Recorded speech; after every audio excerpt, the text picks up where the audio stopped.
Vernon Reid, Finding the Funk, take one. How are you, Vernon? I'm good, man. How are you? Good. So tell me, if someone said to you, sit down, what is funk music? How would you define it? How would I define funk music? Well, that's kind of funk is defining it. There's so many different. Oh my God, there's so many different permutations of what that is. Mainly, when people talk about funk, they talk about a form of rhythm and blues music that became very popular in the late '60s and early '70s that emphasized rhythm, that emphasized explosive rhythm from the drums, from the bass, from guitar, a lot of arranged horn lines, um, and there are many sources for where the rhythms came from. We could look at, say, the beginnings of funk. You go back to, say, Louis Jordan from the 1940s, the jump bands that were, the post big band era, which were, you go back and listen to the Coasters, a certain segment of the doo-wop era was really impactful in terms of the development of the music. But I would say that it's an outgrowth of rhythm and blues that became very, very focused on a certain kind of backbeat rhythm. Very post blues shuffle.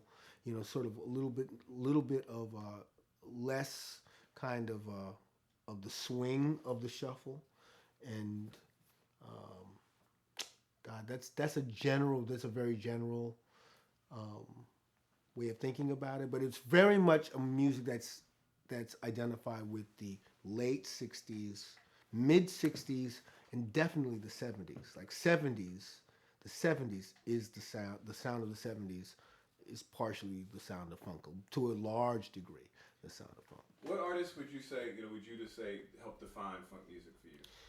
Okay, James Brown, number one, numero uno, would be James Brown. Um, Sly Stone. It's interesting because there's a kind of funk that came really from the South, and James Brown, JB, just defines what that is. There's a certain kind of funk that also came from the Stax. I would say, oh my goodness, the Marqués, all of those bands.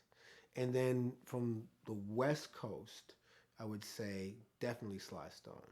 But then you also have to consider Curtis Mayfield, who's from out of Chicago.